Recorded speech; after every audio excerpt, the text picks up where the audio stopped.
Good evening, friends. Ladies and gentlemen, it's a great honor for the Value of Words and the United Services Institution to welcome amongst us none else than the first CDS of our country, General Bipin Rawat.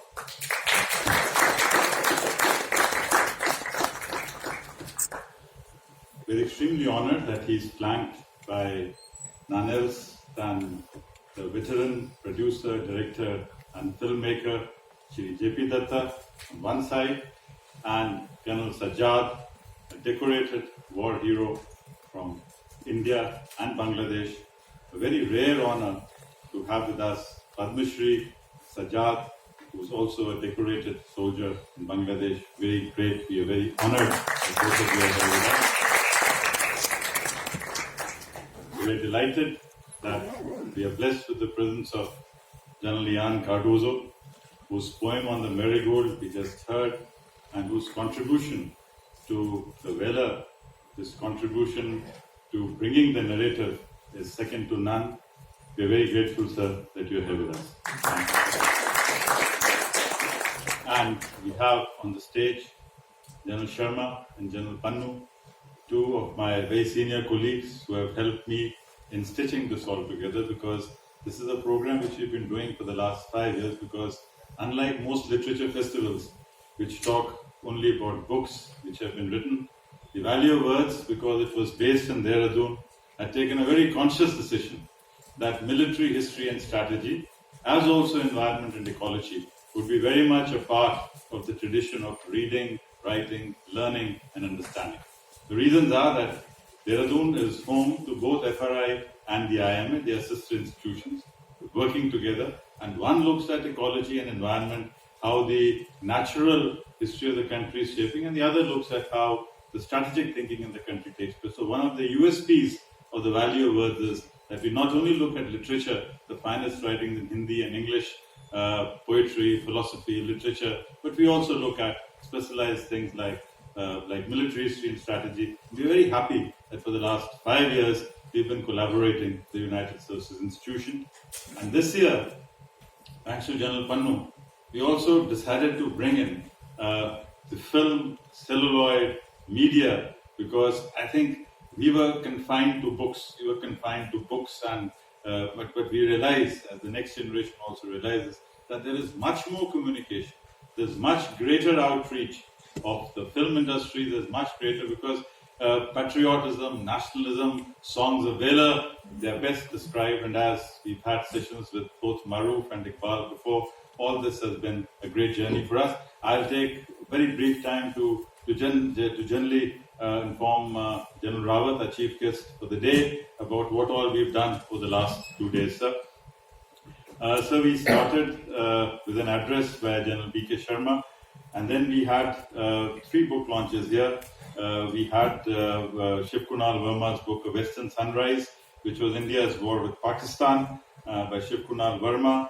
Then we had Watershed, 1967, India's Forgotten Victory over China, by Prabal Das Gupta. We are very honored, sir, that a book which you're going to be launching 2 days from now on Vijayant, Colonel Thapar was here, so he gave us the copy then. So we're very honored that he was here with us. That was impromptu. We did not know that it will be there, but we're very honored to receive that book, sir. And today we'll be presenting that book to you before you formally launch it for the next 2 days.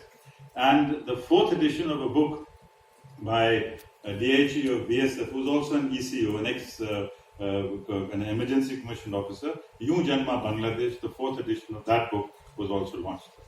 So after that, we did a discussion on the salience of geography, how geography shapes us, how geography shapes our borders, which General Sharma curated, in which Shiv Kunal Verma, strategic journalist Aarti Tikku Singh, and I and Shiv Kunal Verma, we talked about how history, geography, culture, religion, identity, how all these things work together. And then we had a session with General Pannu, was in conversation with Colonel Qazi Sajjad Ali Zahir Veer Pratik and Ambassador Pinak Ranjan Chakravarti and Ambassador T.C.A. Raghavan. T.C.A. Raghavan, as you're aware, is a former High Commissioner to Pakistan, who's also worked in Bangladesh. And then we've had discussions with Ashish Singh, had a discussion with General Nirbhay Sharma and General Arun Sani. This was followed by, again, a conversation with our ambassador, with our High Commissioner to Bangladesh, Vikram Dorai Swami, with General Sajjad Ali and General Vinod Bhatia. After that, sir, we had a session with Christian Fair. Dr. Christian Fair has done a lot of work on Pakistan, South Asia, the deep state and the armies. She was in conversation again with General Pannu. And then we had Iqbal Malhotra talking to General Cardozo. We had a session on the contribution of the BSF, the Mukti Bahani and the Mukti Jodhas and the Indian Army, how they all worked together in the epochal war of 1971. And we had a very seminal session which went on and on with General P.K. Sharma in conversation with General Ahluwalia and General Prakash Menon. So you'll be surprised to know, sir, that although our session was supposed to end by 5:30, it continued till about 7 o'clock. I mean, this is the only session which is on time because you're here. All other sessions have tended to spill over. So it's important to have the CDS with us. Otherwise, it would have been difficult to put an end to this conversation. It would have gone and on. And so I must thank you as an organizer, because the fact that we were going to be taught on time has ensured that our sessions are done.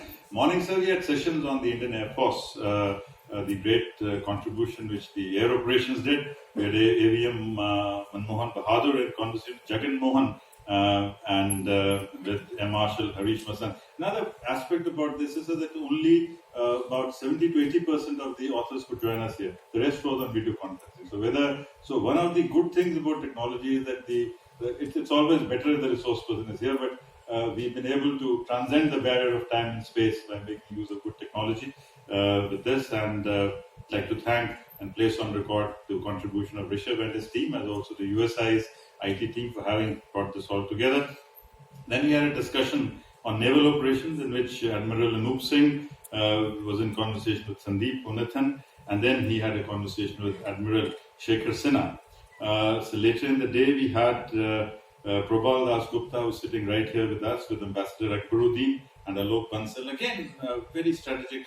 I must say, sir, that the conversation that we've had over the last 2 days have really brought about a very great understanding of how India thinks about how various different people in the country, different organizations, how we think and how we can break the silos if they are, and how we can go ahead. Then we had a discussion, a very interesting discussion on war, perceptions, media, how the war shapes our perceptions, how perceptions shape the war, in which General Pannu was in conversation with Sir Mark Tully, who was here with us, and with Subrato Chattopadhyay. Subrato has also shown us some of the work that he's done, and we were there with Vishnu Shankar was there. And then, sir, we had discussion on diplomacy, statecraft, and how do you manage future conflicts, in which Ambassador Ashok Mukherjee was in conversation with General Dhruv Katoch, with General Lider being the moderator. General Lider was online with us, and we also had Shri Arvind Gupta and General Prakash Menon again. Then, sir, we had Maruf showing us the fantastic stories of Vela, in which he moved all of us, mesmerized all of us. This was, in fact, the prelude to the great session which we were having, in which J.P. Datta ji was being honored, acknowledged by General PGS Pannu and Maruf Raza. They were in conversation, and it's been a soul-stirring experience for all of us. We'd also like to acknowledge Mrs. Datta here and his daughters Rithi and Siddhi, who have been working very hard and making others work very hard. Good. Now we know why the films come the way they are. And now, of course, sir, we are ready for your valedictory address. We'd be honored if you address us, and I hand over back to Srishti for the proceedings. Thank you. Sir, I would now like to request General Bipin Rawat to present the valedictory address. Sir, please.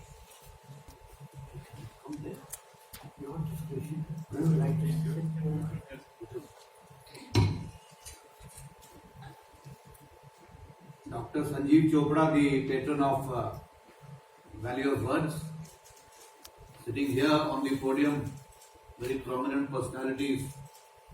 I not go by seniority, I go by General Pannu on my left, who's actually got this thing moving. Shri J.P. Datta, who's been an icon because of the way he's been projecting all the wars that India has fought through the media and films that he's been producing. Of course, on my right, I feel humbled sitting next to a great man, Colonel Sajjad, who has been an icon and a doyen of this war, that is 1971 war that was fought in erstwhile Pakistan, now Bangladesh. It was General Cardozo, who fought the war himself, participated in the war, and his prominence has been that he became a battle casualty there. And very rarely do you find a person who can have the courage to ampute his own leg with his own kukri to be able to survive before the gangrene sets in. I mean, that is something historic and unheard of in the annals of history. And of course, we have General B.K. Sharma, the defense attaché, Brigadier Azad from Bangladesh, honored by your presence. Of course, Colonel Thapar, the family of J.P. Datta. I see Mark the leader, I see Maruf Raza, I find Chinna. Prabal Das Gupta, of course, has been a young officer with me in my battalion when I was commanding. Katoch, I mean, I can both the Katochs. So, I mean, sitting among this great audience, I feel humbled actually. I wonder whether I can really speak about the 1971 war, because there are people here who covered the war through the media, through the front line, and people who have studied this war in detail. And then, of course, iconic people who participated in the war both from India and Bangladesh. So this is indeed a great historic occasion. This year, as we celebrate 50 years of the birth of our nation, of the liberation of Bangladesh, where the country was born from East Pakistan. And of course, simultaneously with this, we also mark the Azadi Ka Amrit Mahotsav, which marks the beginning of the 75 years of our independence. So both these celebrations going on simultaneously indeed make it historic. Coming down to the war per se, what happened? I mean, most of you are well aware of history, but India's intervention in erstwhile East Pakistan is because of the tyranny that was imposed on the people of then East Pakistan, now Bangladesh, by the Pakistan Armed Forces. We are all aware what happened. 10 million refugees, when they started pouring into India, I think every Indian contributed to that war effort. It is not just the military, because I remember we used to have that 5 paisa stamp that we had to put on your postage for the refugees to be able to feed them. And while we were ourselves at that time possibly surviving on PL 480, yet we had the courage, the countrymen had the courage to provide shelter, food to the people who are overflowing from Bangladesh because of the tyranny that they were facing. So that is how India's intervention in the war started. But I think the stage for the victory had been set by the Mukti Bahini and the Mukti Jodhas who were participating in this war, and I think Punjab happens to be one of them. Bangladesh, in the last 50 years, has moved by leaps and bounds. Every time I have had the opportunity of visiting Bangladesh, or I have interacted with military and civilian personalities of Bangladesh, I get amazed that a nation in 50 years' time can rise to this level. It is a nation in progression. It is a nation which is undergoing rapid development. And this has only happened because of the perseverance, the hard work and dedication of their people and their leadership. Today you see where Bangladesh is, where their economy is, where they are moving, compared to what West Pakistan is today. West Pakistan got independence along with us. They are only going down, whereas Bangladesh has risen. And I think they have only risen because they have realized that the value for a nation lies in peace, tranquility and development. And they have stood strong along with us in times of difficulties, in times of our need and their need. We have understood each other's problems and we have lived together. How did we achieve this victory in Bangladesh? I think that is important to understand. The war in Bangladesh, as the refugees started pouring as early as March 1971 into India, I remember the political leadership had given very clear-cut directions to the military leadership that we have to liberate Bangladesh and the sense that the tyranny of these people must not allow to continue in the manner in which it was happening. And therefore the directions were given to then General Sam Manekshaw, who was that time the chairman of the Chief of Staff Committee, along with the naval and air component commanders, to say that we must do something. And then, having given the clear-cut direction, it was left to the military as to how they should prosecute the war. So the political aim very clearly came from the political leadership, and finally the mission and the way in which the operation had to be conducted were left to the military. And that is when the three chiefs got together, Army, Navy and Air Force, and of course General later Field Marshal Sam Maneshaw, because of his towering personality, he could actually take control of the three armed forces and decided on the manner in which the war can be prosecuted, and he asked for additional time. Because at that time we needed some preparatory effort. He also looked at the conditions which the military commander looks at, the weather conditions in Bangladesh. They said the monsoon will set in. Bangladesh is a land of rivers, and therefore we should wait for the monsoon. And that is how the period that was selected was post-monsoon. But in this intervening period, a lot of water had flowed into the rivers of Bangladesh. The Indian Armed Forces were providing support to the Mukti Bahini, but really speaking, the stage had been set by the Mukti Bahini and the Mukti Jodhas in the way they had conducted operation, and actually gradually started weakening the Pakistan army in East Pakistan. I think that is an effort which we cannot forget. What the people themselves, the Mukti Bahini themselves had done to set the stage for the victory by the Indian army in such a short time. This is something which is very important to remember, that the Bangladeshis were very much part of the war effort, and it was a coalition war that was being fought between the people of Bangladesh and the Indian Armed Forces. Now let's come down specifically to the Indian Armed Forces. What is the Indian Armed Forces effort? After it had been decided that the war will be fought, we fought the war in Bangladesh as a theatre battle, something that we are now contemplating. The Eastern Theatre, General Javjit Singh Arora, the Eastern Army commander who was controlling the theatre, along with them he had his naval component commander and the Air Force component commander. The Eastern Naval Command commander that time was the Vice Admiral Diwan, and of course Krishnan, who was looking after the Air Force. So it became a theatre, and this theatre came up because we got time to prepare for the war. From March, April, or actually April when the directions were given for the war to be prosecuted, till about December when the war was actually executed, there was adequate time for everybody to get together, get the theatre structure in place, and that is how the war went through. And success was achieved because of the manner in which the three forces had integrated, and there was true jointmanship amongst the three services and the coalition with the Bangladesh Mukti Bahini in East Pakistan. I mean, that is how I think we prosecuted the war, and this planning preparation that went on with the support of the political leadership was absolutely clear. Today when we are looking at the future of warfare, we are looking at the same situation. We are now trying to look at creation of theatres where we find that the Army, Navy and Air Force can no longer fight in individual silos. If we have to prepare for future wars, we have to integrate, carry out our operations in a joint manner with all the resources available to the nation. Wars in future, if they are going to be fought, they will not be fought by military alone. It will be a whole of nation. Because every aspect, every the ministry, every department of the government which will require to support the Ministry of Defence and the armed forces will get involved with it. It will be actually a citizen. And the future war that we are looking at may not be a war of attrition the way it was fought in Bangladesh. Today, if any military does not imbibe technology, they are bound to suffer. You need to imbibe technology, get adapted to technology, and in this what I mean is you got to have technology orientation amongst the personnel of the armed forces, and then you've got to get equipment that imbibes technology. To say that the next war is going to be a attrition war where battles will be fought with the troops on troops contacting each other on the front line may not necessarily happen. Wars may be fought in the cyber domain, the space may get involved, there will be artificial intelligence being incorporated in warfare.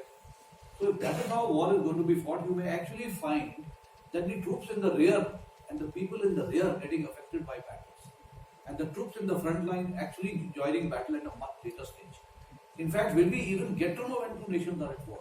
It will be very difficult to decide whether nations have come to war because the adversary may actually start the warfare through cyber warfare.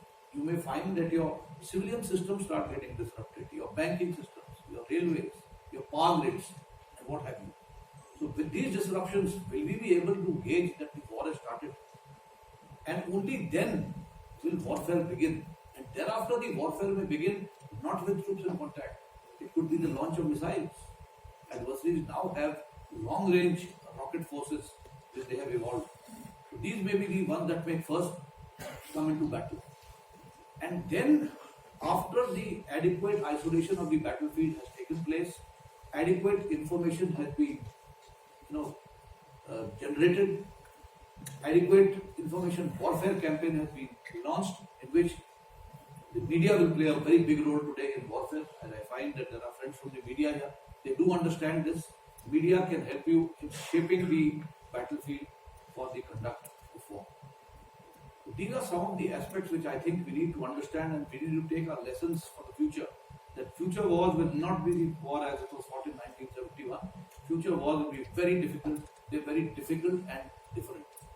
There will be, the nature and character of war is changing. War will still be bloody, but the manner in which the bloodshed will be, will be there in battle will be very different from what happened in the past. The civilians will get equally affected in this war. It will not just be a military battle. As I said, the entire nation will go. And technology will play a very important role in the war that we are going to fight in the future.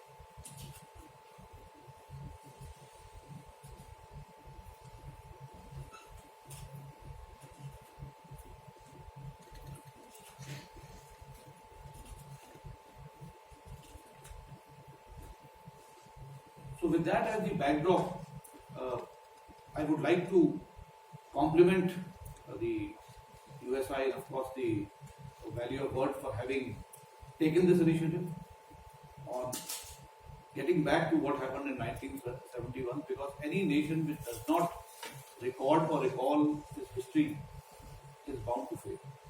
You cannot forget what has happened in the past. This was a great victory for India and Bangladesh together, and we are very happy that there are leaders and military personnel from Bangladesh who are participating alongside us in this event. They have been part of us all through, and we are quite confident they will remain part of us in the years ahead. We recognize that this victory was not a single victory of the Indian Armed Forces. It was a victory that was won with the support of the Bangladesh Mukti Bahini, and therefore it was a victory of people of Bangladesh and the people of India with the armed forces supporting it. With that, I wish to sum up my talk. Wish you all the best, and I am sure that this 50th year of the emergence of Bangladesh and the birth of Bangladesh and the victory of India in the 1971 operations will go down in the annals of history as one of the best battles fought in the world. Because never has any nation achieved such success in such a short time and liberated a nation from the tyranny of the other nation that was perpetrating tyranny of the country. I am quite sure that with this India-Bangladesh relations will reach a new high.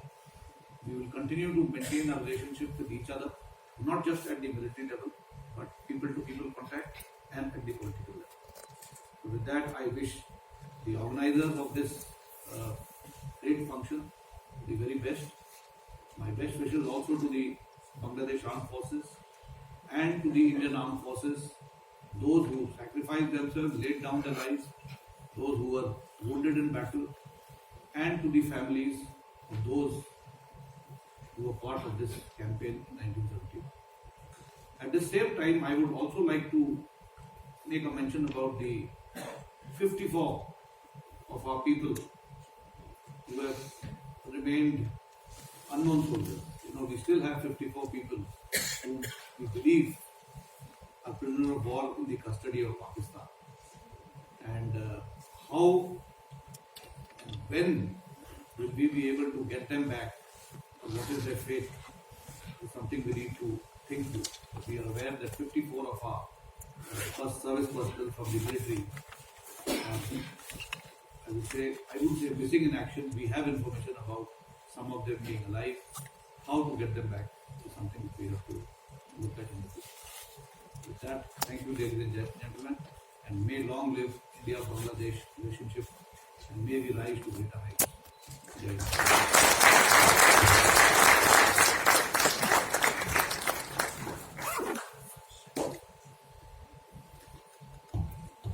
Thank you so much, General Rawat. I would now request Director USI, Major General V.K. Sharma, to present the books that were released at the Value of Words platform to General Bipin Rawat.